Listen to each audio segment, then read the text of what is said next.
Kalau nanti tanggal 5 Oktober semua ikut Bapak dulu ara-araan di istana. Satu orang Cakrabirawa, ini benar. Berdiri di depan pintu itu belakang. Siapa yang keluar saya tembak. Bung Karno marah-marah tentang Dewan Jenderal. Seret-seret sampai depan situ.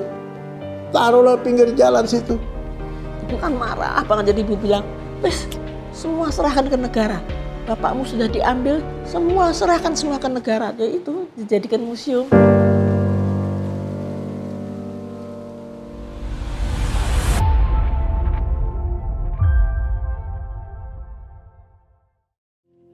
Jenderal Ahmad Yani dikenal sebagai pahlawan revolusi dan menjadi salah satu korban dari 7 perwira tinggi militer TNI Angkatan Darat yang terbunuh di tangan anggota G30 SPKI pada tahun 1965.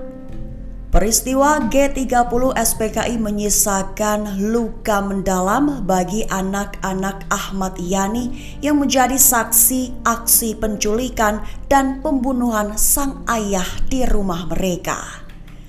Amelia Ahmad Yani dan Untung Mufreni Ahmad Yani, anak ketiga dan ketujuh Jenderal Ahmad Yani, masih ingat betul detik-detik peristiwa G30 SPKI yang menghancurkan keluarga mereka. Amelia masih ingat di sore sebelum sang ayah dibunuh, kondisi di rumahnya masih penuh kehangatan dan tak ada pengamanan lebih seperti hari biasa. Namun di sore itu ada kata-kata dari Jenderal Ahmad Yani kepada anak-anaknya yang seolah menjadi firasat kepergiannya.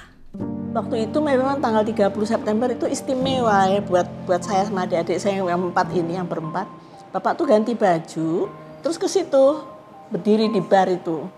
Menghadap ke sini ada kursi yang bundar-bundar itu, saya duduk di seberangnya, saya sama adik-adik. Nah, Bapak tuh ngomong begini, "Engko tanggal 5 Oktober semua kabeh melu Bapak, semua ikut Bapak ke istana gitu. Nonton ada ara-araan," kata Bapak. "Gak usah sekolah," kata Bapak. Ya kalau kita senengnya minta ampun ya, gak usah sekolah, bolos semua, bolos. Bapak bilang bolos. Seneng banget hari itu. Gak tahu Mas Untung di mana, tapi berempat nih, cewek 4 nih, bareng terus. Tapi kata-kata bolos itu sampai ke telinga kita, iya kan? Nah, sampai seneng lah kita. Jarang ada orang tua yang bilang anaknya suruh bolos, jarang. Pak Yani itu bilang. Kalau Bapak tuh nggak apa-apa kalau kita bolos, Mas. Kalau ada upacara militer gitu, loh kok nggak sekolah, mau melu Bapak itu, oh seneng. Bapak saya bilang, oh enak sama kancane gitu, malah Bapak saya itu. Nah terus itu sore siang itu sambil nunggu makan siang, Bapak bilang kalau nanti tanggal 5 Oktober semua ikut Bapak dulu ara-araan di istana. Kita kan ke istana aja nggak pernah ya, seneng. Nah itu terus Bapak pergi main golf ya Tong. Terus sore itu pulang ke belakang ya, lewat pintu belakang. Ada anak-anak taruna Akademi Militer kan mau upacara 5 Oktober kan udah pada datang tuh. Biasalah lihat cewek-cewek gitu ya, lihat perempuan tuh di belakang kita ngobrol. Wah, lihat Bapak datang pakai baju olahraga sih Bapak golf ya. Mereka semua berdiri, beri hormat pada panglimanya.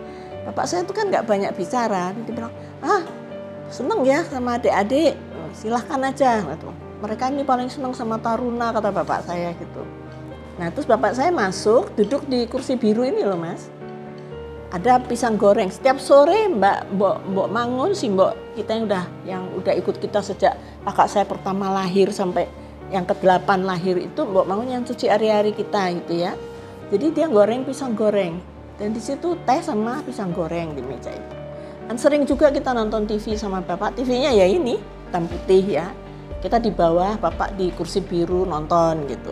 Nah, sore itu habis gangguin kita, saya di kamar mandi sama adik-adik saya di kamar mandi Bapak ketok-ketok, itu pokoknya ganggu aja gitu.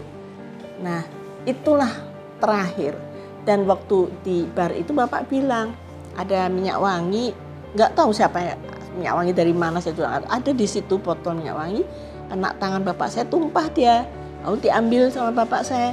Terus dikasihin ke saya sama adik-adik saya berempat. nek ono sing takon wangine skondi, kalau ada yang tanya wangian dari mana, bilang ya saka bapak gitu. Itu mungkin kata-kata wasiat terakhir ya. Harumnya itu memang sampai sekarang makanya ya kita nggak ada pikiran apa-apa. Tapi sore itu tamunya banyak sekali Bapak. Ada Pak Basuki Rahmat, Pangdam Jawa Timur, terus sama beberapa perwira duduk di situ. Nah kita bisa duduk di sini, jadi tamu pun kita bisa lihat nih. Karena kita duduknya di sini belajar sambil dengerin tamunya ngomong apa gitu ya. 30 Oktober. 30 September. 30 September. Dan di situ ada Pak Basuki yang melaporkan gedungnya Gubernur Jawa Timur dirusak Gerwani. Itu laporannya itu. Terus Om Bardi, ajudan bapak saya yang piket malam itu di depan situ kan. Datanglah ajudan Bung Karno namanya Pak Gandhi, Brigjen Sugandi. Sugandi bilang gini, aku mau ketemu bapak. Terus kata Om Bardi, silakan aja. Kan sama-sama tentara gitu ya. Silakan aja langsung, kan bapak ada tamu. Ah kamu aja nanti yang lapor, kata Pak Gandhi. Oh, tentang apa?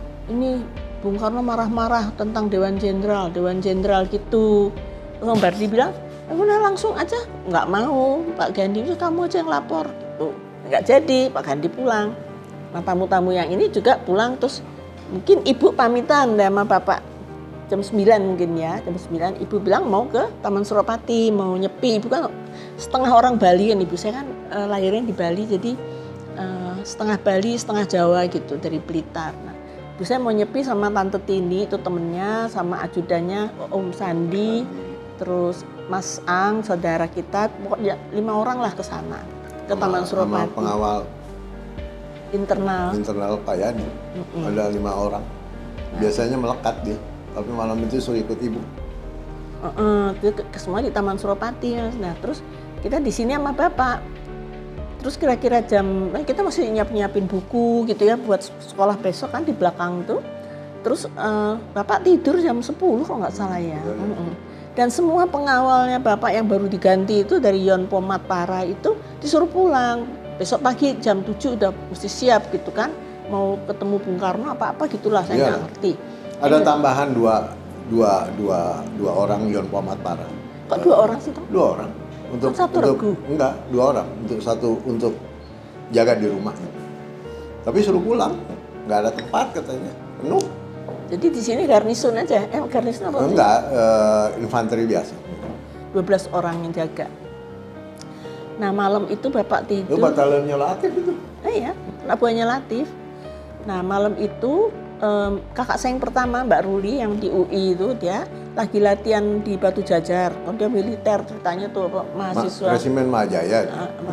Teman-temannya pada terjun, gitu. Dia ke sana. Nah, terus pakai baju tentara itu, totu boots. Dia pulang, sudah hampir malam jam 11 lewat lah mas. Baru ada telepon. Teleponnya kan di situ dulu. Telepon bunyi, kita semua tuh menimbrung gitu nggak tahu kenapa. Terus yang angkat sama Ruli ya. Nah, kakak saya yang pertama yang angkat. Tanya, bapak ada nggak? Dia bilang ada, tapi sudah tidur gitu. Terus ditutup telepon. Kita tanya apa sih?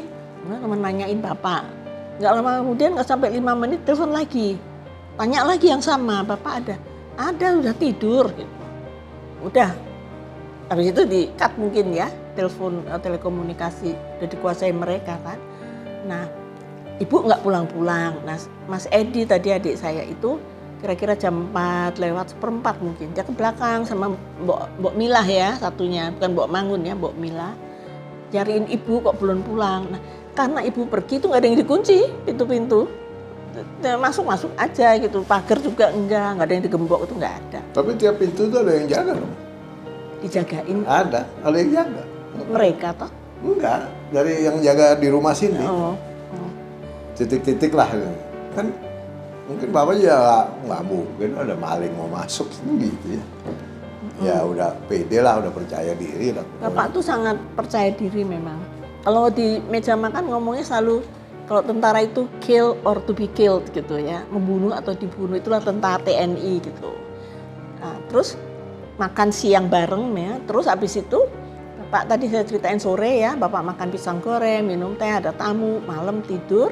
Nah, kita Edi tadi nyariin ibu, Mas Untung bangun kali ya? Enggak, Edi biasanya kami tidurnya berempat. Ibu, bapak, saya, Edi biasanya, ya kan?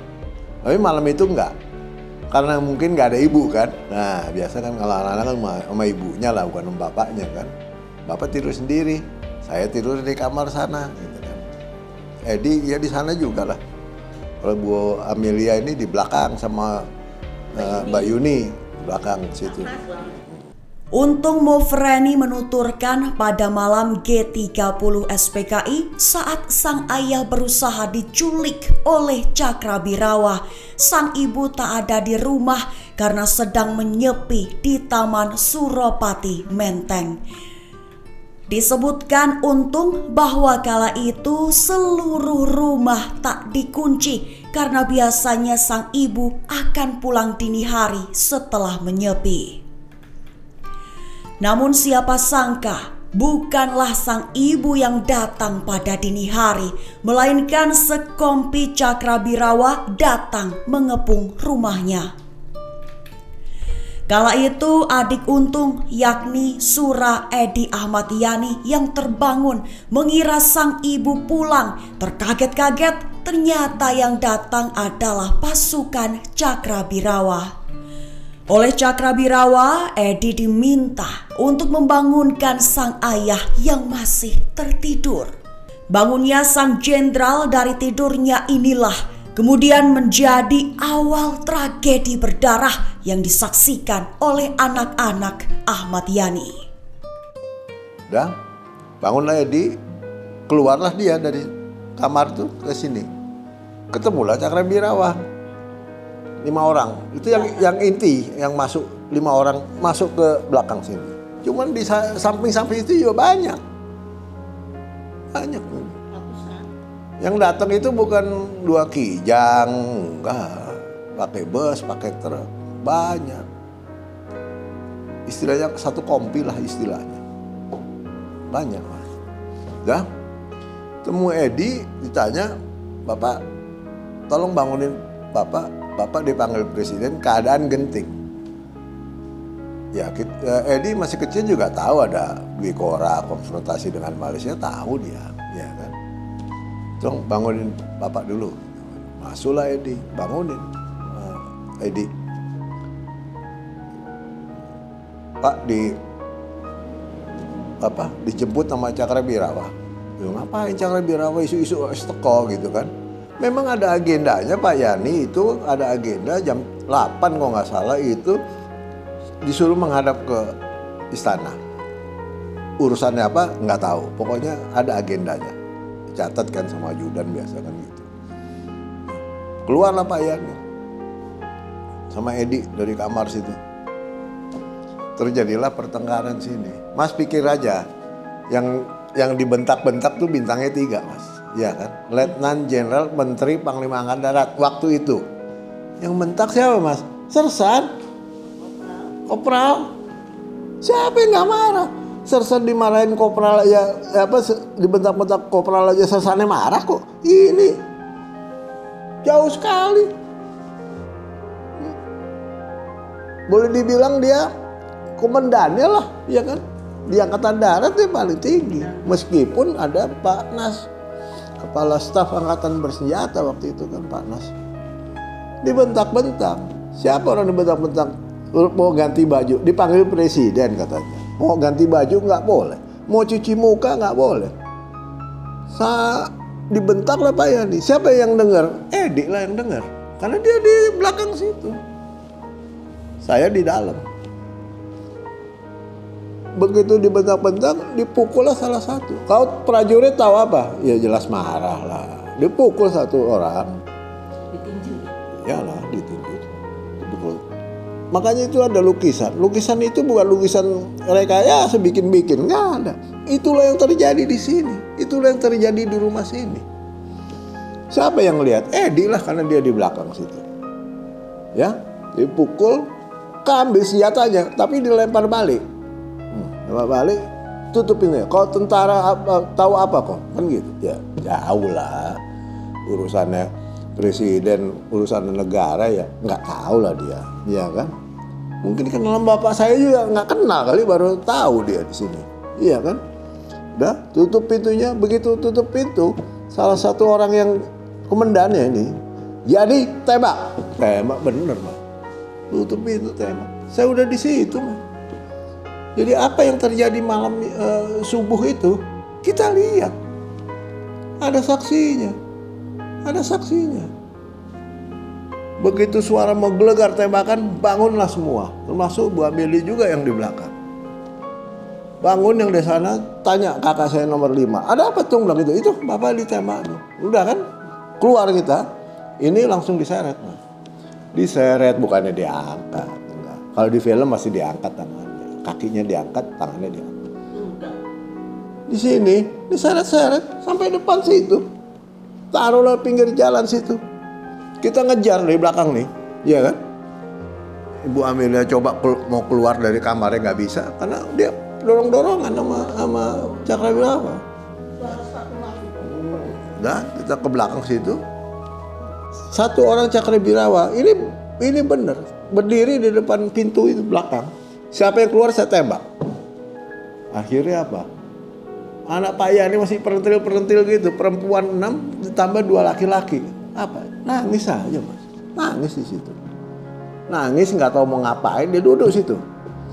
Coba bapaknya dibawa pergi nggak tahu kemana, ya kan? Nggak ngerti. Amelia Yani bersaksi bahwa dia melihat ada puluhan orang yang mengepung rumahnya saat Cakrawirawa masuk ke rumahnya menculik Ahmad Yani. Amelia mengaku sangat trauma karena mendengar rentetan tembakan yang rupanya menewaskan sang ayah. Amelia yang kala itu masih berada di kamarnya berusaha mengintip keadaan dari jendela. Dengan kedua matanya, Amelia menyaksikan tubuh sang ayah diseret oleh Cakrawirawa. Amelia dan ketujuh saudaranya kala itu tak tahu harus bagaimana. Mereka berusaha mengejar orang-orang yang membawa ayahnya, namun tak berkutik karena ditodong senjata api. Yang saya dengar tembakan itu kayak halilintar gitu loh, gitu ya. Suaranya kan kaget. Saya ngintip gitu, banyak banget orang. Jadi saya keluar sama adik saya, bareng-bareng sama mereka lah pokoknya. Karena mereka juga udah mau pergi kan, udah ketangkep yang dicari kan. Terus di pintu yang belakang itu, pas bapak saya lewat depan saya itu, saya lihat sih matanya terpejam ya. Tapi saya nggak tahu apakah sudah meninggal apa belum, tapi matanya terpejam. Dah. Adik-adik saya kan di belakangnya bapak tuh kejarnya, di belakangnya yang digendong, yang dipopong itu. Dipopong lah, diseret lah. Enggak, yang ditinju bapak kan nggak so tangi deh. Enggak, masih dipopong sama temen-temennya, apa diginiin loh. Nah terus ya itu tadi kita nangis, kita bapak gitu. Tapi si orang yang di luar itu, si tentara yang jaga itu cuman gini aja Mas, dia ngeliatin gitu. Dia sendiri mungkin juga nggak ngerti apa yang terjadi ya. Cuma kita nangis sampai di pintu belakangnya Mas Untung tadi bilang. Terus mereka ngokang senjata, kalau anak-anak tidak masuk semua akan dihabisin juga katanya. Bapak itu sampai di jalan karena dulu Mas ya gedung yang tempat penjaga tuh cuman kecil, belum ada bertingkat tuh, jadi terbuka kan, area itu kelihatan gitu loh. Nah bapak itu dilempar ke truk, langsung gurung-gurung gitu suaranya kendaraan, arahnya itu ke pasar rumput yang kita tahu. Jadi panggil Om Bardi, nggak bisa pakai telepon, Mbak Mila yang ke sana. Om Bardi datang, dia cuman gitu. Om, dia lihat darah di mana-mana kan, tuh Om darahnya itu Om gitu. Kita udah gitu aja lapornya. Tiba kemana? Ke sana Om, ke sana gitu. Terus Om Bardi itu makin ya, gitu dia nggak ngerti harus gimana ya. Datang ibu, yang seperti Mas langsung cerita ibu saya datang, loh. Pagi-pagi non udah bangun, bu bapak loh, bapakmu kenapa? Bapak dibawa bu, darah di mana-mana kan, ibu pingsan, cari ibu bilang gitu, kita nggak ngerti. Ngomong sama ajudannya, golei bapakmu sampai ketemu, begitu ibu itu. Beberapa menit setelah peristiwa penembakan Jenderal Ahmad Yani, sang istri yakni Yayu Rulia Sutowiryo pulang selepas menyepi di Taman Menteng. Yayu yang baru pulang terheran karena melihat putri-putrinya sudah terbangun di waktu subuh. Bak disambar geledek, Yayu pun terkulai lemas mendengar cerita dari anak-anaknya akan peristiwa yang menimpa Ahmad Yani. Datanglah Bu Yani nggak berapa lama dengan rombongan, dengan pengawal, dengan ajudan datang. Dia nggak tahu kalau ada kejadian itu. Dia cuma bilang, apa non? Gitu kan? Kok udah bangun pagi-pagi, ada apa non? Diceritain sama kakak saya lah, yang nomor 2 itu Bu Emi. Ceritain, nih Bu ada penembakan, bapak di. Ya kita panik, Bu, bapak bu gitu aja bisanya. Kenapa bapak dibawa Bu? Oh ibu saya. Bawa ke sana, kemana sana ya? Juga nggak ngerti ya kemana. Itu tunjuk sana aja. Minta ampun. Ibu saya panik. Jadi kejadian itu nggak bakalan hilang mas dari kita, nggak bakalan. Saya tanya ke semua, kan penembakan atau penculikan kan di rumah-rumah masing-masing. Apa perasaan kamu? Nggak bisa terima, nggak bisa hilang dari ininya dia. Masuk September itu bukannya kita senang-senang, ya kan? Ada lagunya September Ceria, nggak ada September Ceria buat kita. Labu masih mending gelap. Gelap. Itulah yang terjadi di sini. Apa yang terjadi di Lubang Buaya? Nggak ngerti kita, nggak tahu. Tapi ada saksinya, almarhum Pak Kitman yang ditangkap di rumah DI Panjaitan. Dia patroli, dengar tembakan dia menuju sasaran, ditangkap pula dia di situ, iya kan? Dibawalah dia ke Lubang Buaya, ditutup matanya pakai pita itu, bawa sana sampai sana dibuka pitanya, dilepas aja dia di situ. Dia ada di dalam rumah Pak Guru itu yang di Halim, yang di mana Lubang Buaya. Apa yang terjadi di sana ya dia yang lihat. Apa yang terjadi di rumah ya kita yang lihat. Udah itu aja. Jangan dibilang itu rekayasa. Dari mana rekayasanya? Nggak, saya suka dongkol aja kalau udah ngomong kayak gitu. Hah? Ada lagi. Dan Pak Kitman dengernya gini, Yani istipateni, terus sukses gitu, laki-laki dan perempuan. Iya, kita nggak dengar. Ya mereka itu cerita Pak Kitman kan, dia dibawa ke Lubang Buaya, dia dengar mereka Yani istipateni, kok Yani istipateni itu loh. Ada yang bilang nggak ada niat mateni, ya, kalau nggak niat mateni bawa dong ke Istana Merdeka. Ini nggak ke Lubang Buaya. Iyalah, ganti baju mandi aja mau bilang dipanggil presiden nggak boleh kok. Pakai piyama mas matinya, pakai piyama dia matinya. Baru bangun tidur, dia juga nggak tahu kalau mau dihabisi, nggak tahu dia. Apalagi kita, hah? Gimana nggak sakit hatinya kita? Bapak kita sehat walafiat, kita happy, kita senang, ya kan? Tiba-tiba jam 4 pagi udah hilang, nggak ketemu lagi. Ketemu jenazahnya kita nggak lihat lagi karena udah rusak. Kalau mas lihat di fotonya belakang itu rusak dan bau. Itulah, itu ceritanya. Ada lagi cerita lagi, bukan cerita, kejadian bener. Begitu jenazah Pak Yani diangkat sampai di atas, itu lehernya kelepek katanya. Kata yang angkat, seorang marinir yang angkat, hampir putus mas. Bagus masih ada tulang lehernya. Mungkin hanya itu yang. Yayu dan ke-8 anaknya tak tahu bagaimana nasib Ahmad Yani yang telah dibawa Cakrabirawa dalam kondisi tertembak. Berhari-hari menunggu kabar akan nasib Ahmad Yani, Yayu dan anak-anaknya diungsikan oleh ABRI untuk mendapatkan perlindungan. Amelia, 8 saudaranya, dan sang ibu hanya menunggu kabar dari ABRI akan pencarian Dewan Jenderal. Mereka tak henti memantau radio dan laporan dari ABRI. Dalam ungsiannya, Yayu pun terpukul berat hingga hanya mengurung diri di kamar berhari-hari. Yayu terpukul karena ia tak ada di rumah saat peristiwa penembakan suaminya terjadi dan malah anak-anaknya harus menyaksikan peristiwa berdarah itu. Ya baru tahu kayak gitu. Tadinya kalau mungkin saat tanggal 5 Oktober udah tahu, mungkin beda lagi. Tapi nggak tahu, taunya belakangan. Makanya apa ya, berat itu lihat itu.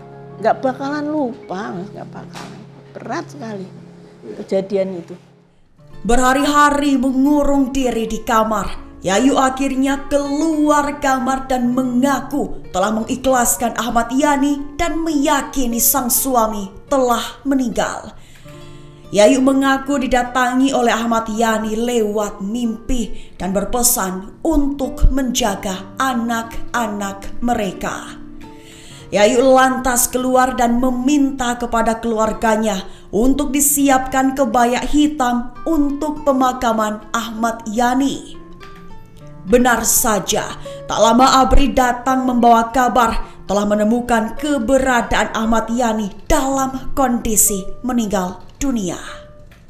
Ibu pingsan ya itu tadi di kursi biru itu, sampai datang Pak Umar Wirahadikusuma Pangdam Jaya kan. Pangdam Jaya, terus ibu tiduran di kamar itu, terus Pangdam Jaya yang ngobrol sama ibu, Om Bardi itu ngecek ke rumahnya Pak Parman nggak ada, rumahnya semua dicek sama Om Bardi karena itu kan asisten deputi, ternyata semua tuh diambil, deputi dan asisten itu Pak Prapto, Pak Haryono MT, Pak Parman, Intel kan Pak Parman tuh. Nah itulah yang terjadi, jadi ya terus rumah ini menjadi markasnya RPKAD kalau nggak salah karena kita diungsikan. Jam pagi itu jam 9 banyak tamu yang datang. Ya tamu datang juga kita mau ngomong apa kita juga nggak tahu siap kemana di mana. Nah kita bawa baju beberapa lembar aja terus kita dibawa ke Pasar Minggu ya. Dulu belum ada Cipete, belum ada Kemang tuh belum ada ya. Jadi kita hanya kenal tuh Pasar Minggu tuh gede sekali, tempat buah-buahan, Kebayoran Lama, Kebayoran Baru, Kemayoran itu kita ada itu. Tapi Menteng ada nggak ya? Ada lah. Ada Mentengnya. Jadi daerah tuh terbatas dulu.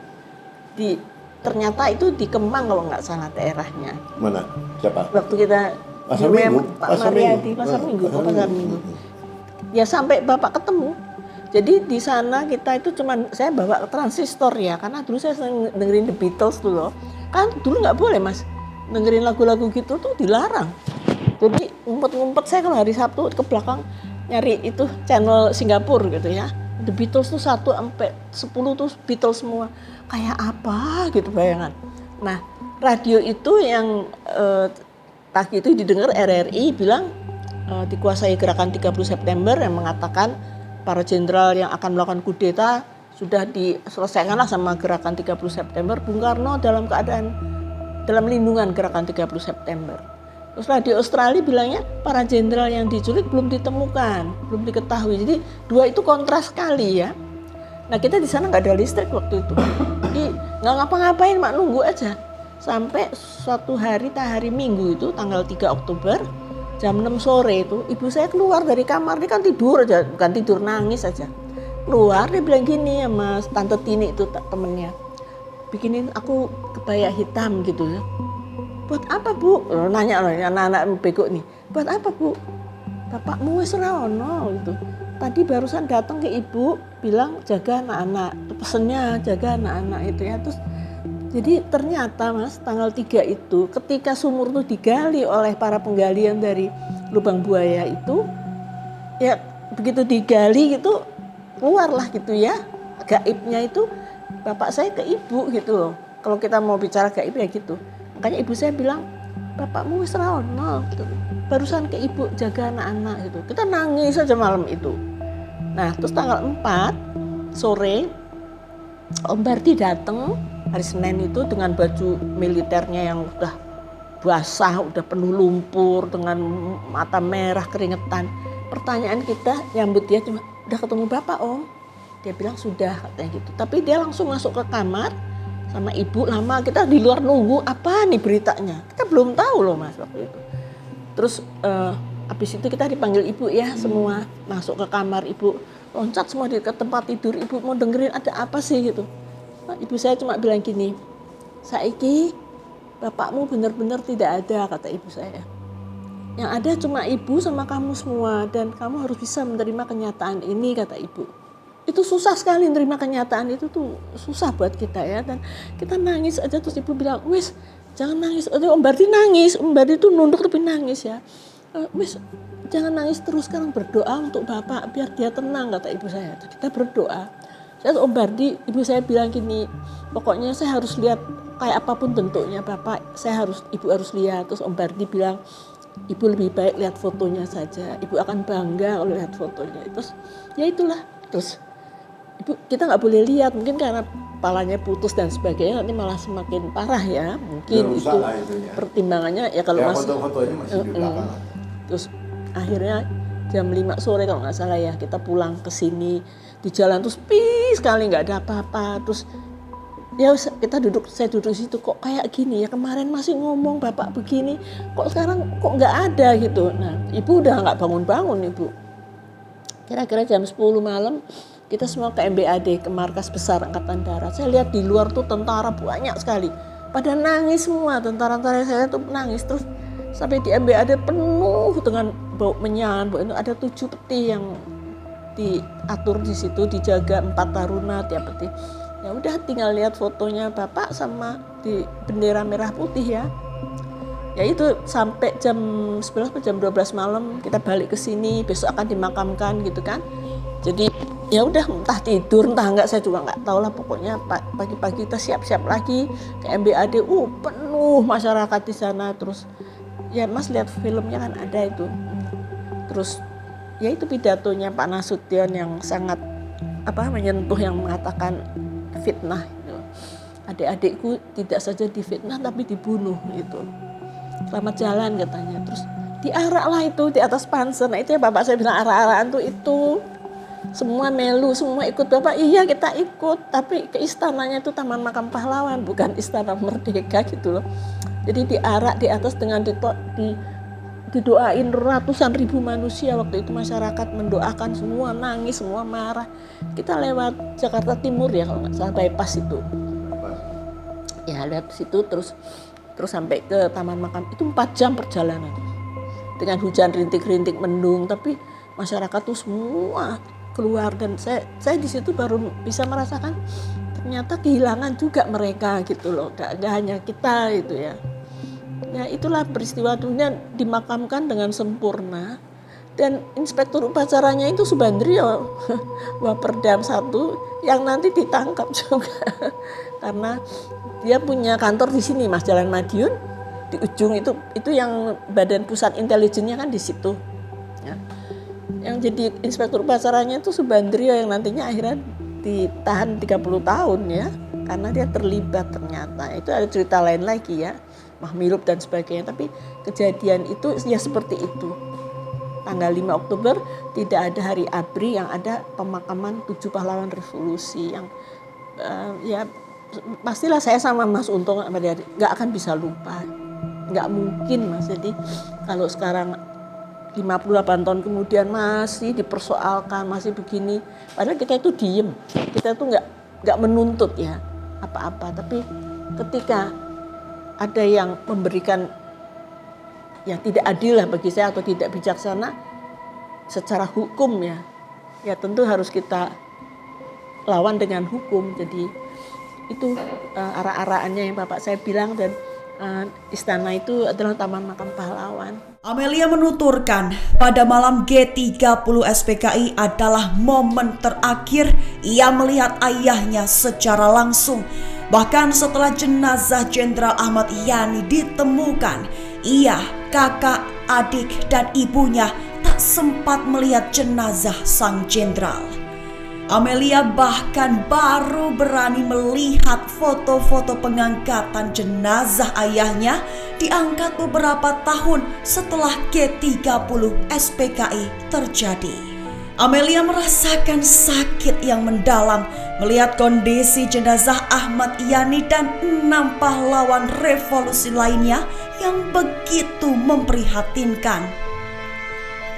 Meski begitu, menurut Amelia, yang paling menderita adalah sang ibu yang dikatakannya terpuruk hingga bertahun-tahun.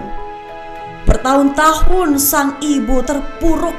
Amelia yang masih remaja harus mengambil alih tugas untuk mengurus rumah tangga dan adik-adiknya.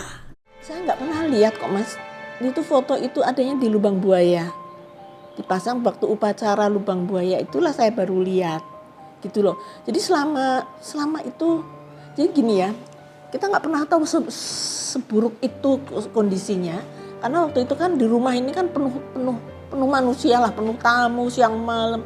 Hanya ada jam malam kan, karena Jakarta dalam keadaan perang waktu itu. Ke jam malam mulai jam 6 sore sampai jam 6 pagi. Itu 2 tahun loh curfew itu. Nah karena saya ikut demo waktu itu, karena 2 bulan kemudian kakak saya yang nomor 1 nomor 2 ke Jerman, ke luar negeri. Jadi saya jadi anak tertua di rumah, ya makanya dia bilang tadi paling galak gitu ya. Habis mesti ngurusin adik-adik banyak ya, ibu kayak gitu kondisinya, jadi ya harus ada yang bisa mengurusi adik-adik saya kan, itu saya lah. Nah saya ngurusi ibu, ngurusin adik-adik, situasinya itu tidak kondusif ya. Adik-adik saya itu dikirim ke Bandung waktu itu, jadi saya di rumah ini sama ibu aja. Pada saat itu sini kan Panzer 4 Mas, sama pagar berduri.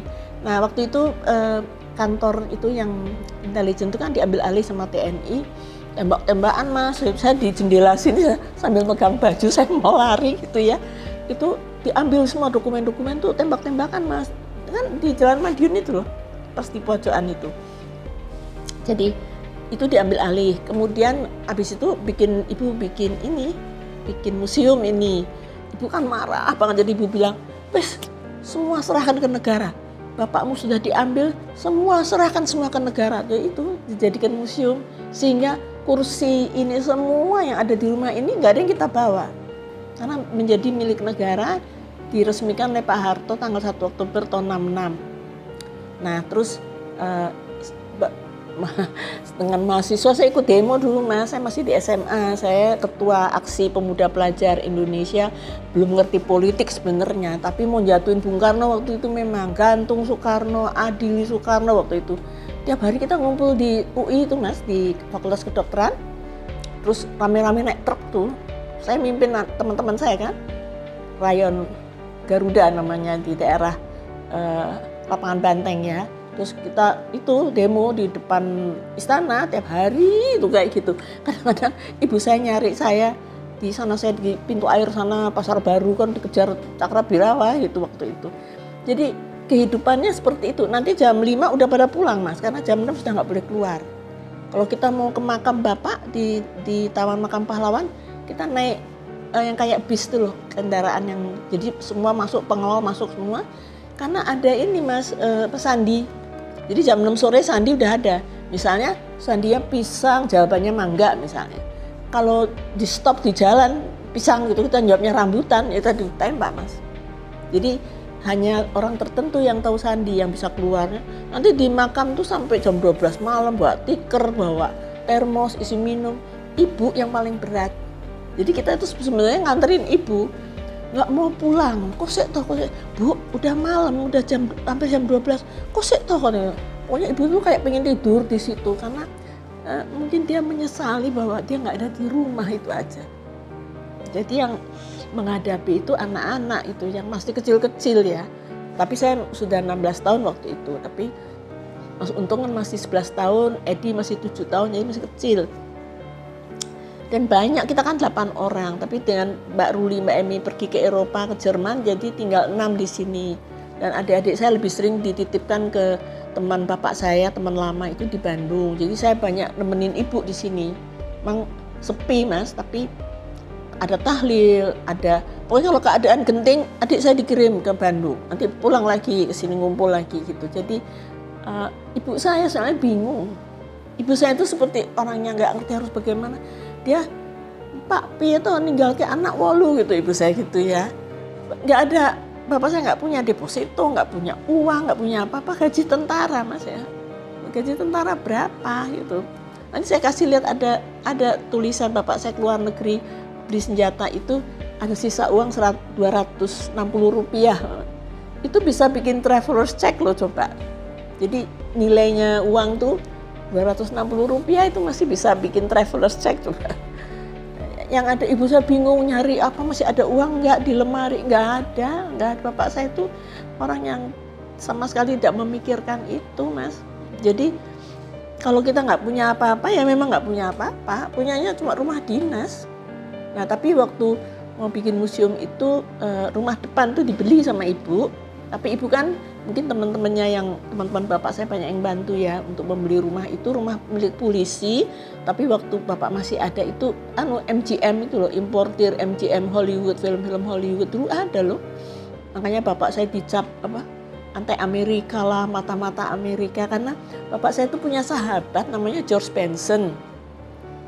George Benson ini selalu muter film di rumahnya Jalan Jogja dulu ya, kita selalu nonton gitu ya, kayak Lone Ranger. Bapak saya seneng yang cowboy gitu ya, bapak saya seneng nonton itu. Jadi nanti si Benson ini kalau pergi ke luar negeri, dia pulang ke sini bawa boneka tuh 6 buat kita, 6 yang perempuan, terus adik saya yang laki-laki, mainan laki-laki lah gitu.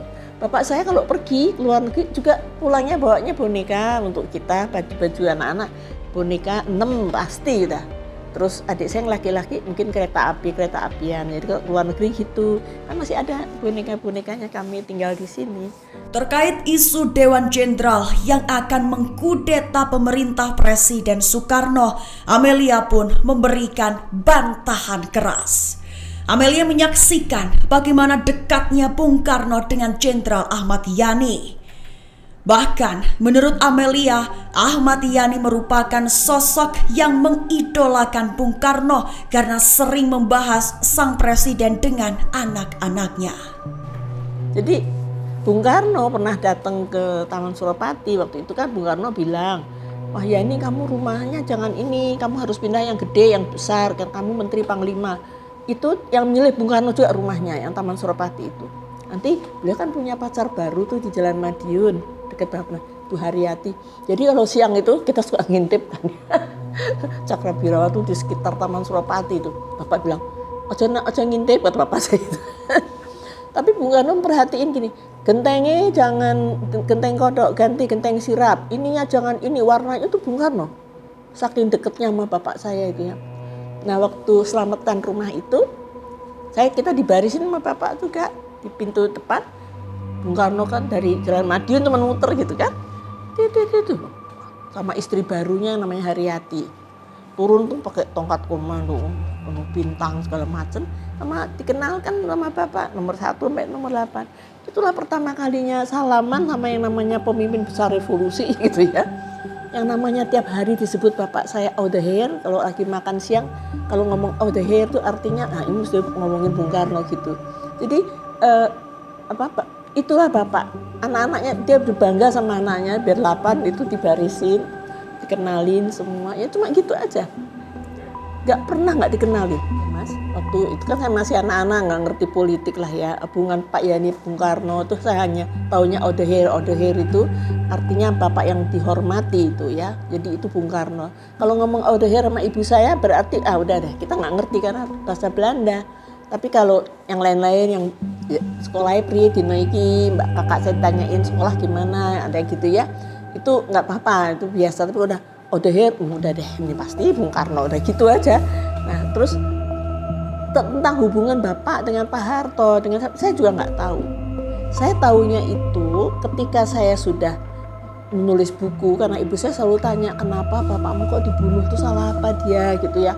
Pertanyaan itu berulang kali kalau kita makan siang itu kan di telinga itu, iya ya kenapa ya gitu. Nah karena saya ingin tahu kenapa, saya tuh wawancara gitu loh Mas. Pak Sarwo Edi saya wawancarain, Pak Nasution, banyak jenderal, Pak Mitro Gendut, semua tuh saya wawancara. Tanya bapak saya tuh gimana sih gitu. Nah, semua cerita, disitulah keluar cerita-cerita tentang, misalnya Pak Nas bilang sama saya friksi antara Pak Nas dengan Pak Yani gitu. Itu Pak Nas yang ngomong. Jadi Pak Nas bilang, saya hanya seorang kepala staf, saya tidak punya pasukan. Yani Menteri Panglima Angkatan Darat, dia seorang komandan, dia pakai selempang merah tuh bajunya ya. Artinya komando, dia punya pasukan gitu. Sedangkan dia nggak ada. Dan waktu Yani dilantik sama Bung Karno, saya nggak mau. Jadi justru yang friksi itu sebenarnya Pak Nas sama Bung Karno ya. Kalau Pak Yani kan juniornya Pak Nas. Nah, saya nggak mau dilantik sebagai kepala staf. Saya maunya Panglima Angkatan Bersenjata. Panglima tertingginya who else, Bung Karno lah. Tapi dia maunya itu Panglima Angkatan Bersenjata. Tapi Bung Karno nggak setuju, tetap Kepala Staf. Nah, Kepala Staf itu kan administrasi gitu. Nah kalau bapak saya kan Menteri Panglima Angkatan Darat, ya udah menteri membawai departemen Angkatan Darat dan dia seorang komandan gitu. Jadi beda gitu. Nah terus waktu Dwi Korah itu dengan Malaysia itu Bung Karno membentuk yang namanya Komando Tertinggi Dwi Korah. Bapak saya kepala staf gitu. Kepala staf Koti ya. Jadi bapak saya hanya kepala staf Koti, jalurnya kata Pak Nas itu langsung ke Bung Karno. Saya sudah tidak diajak konsultasi sama Yani. Nah itu mungkin friksi, tapi bukan berarti Pak Nas terus benci sama Pak Yani, enggak lah. Gugur di usia muda dan meninggalkan anak-anaknya yang masih kecil, Ahmad Yani disebutkan Amelia meninggalkan warisan yang sangat berharga. Bukan harta benda, Ahmad Yani dinilai Amelia mewariskan sikap yang bisa diteladani soal pengabdian yang luhur. Apa warisan Pak Yani untuk putra-putrinya? Kan susah jawabnya itu. Saya bilang, ketika ayah saya tergeletak, tertembus peluru, 7 peluru yang menembus dada beliau, kami tidak bisa berbuat apa-apa, hanya bisa menangis. Itulah pengabdian seorang prajurit. Itulah yang diwariskan kepada kami, bahwa pengabdian pada negara itu ya seperti itu. Nah, generasi muda, generasi mas-masnya harus punya jiwa itu, patriotisme ya. Makanya ada tulisan bapak saya gini, kenapa saya menjadi prajurit? Karena saya patriot, karena saya cinta tanah air saya. Dan itu dia buktikan gitu. Nah warisannya itu mas, bukan bentuk uang banyak deposit, bukan. Tapi warisan itu adalah prinsip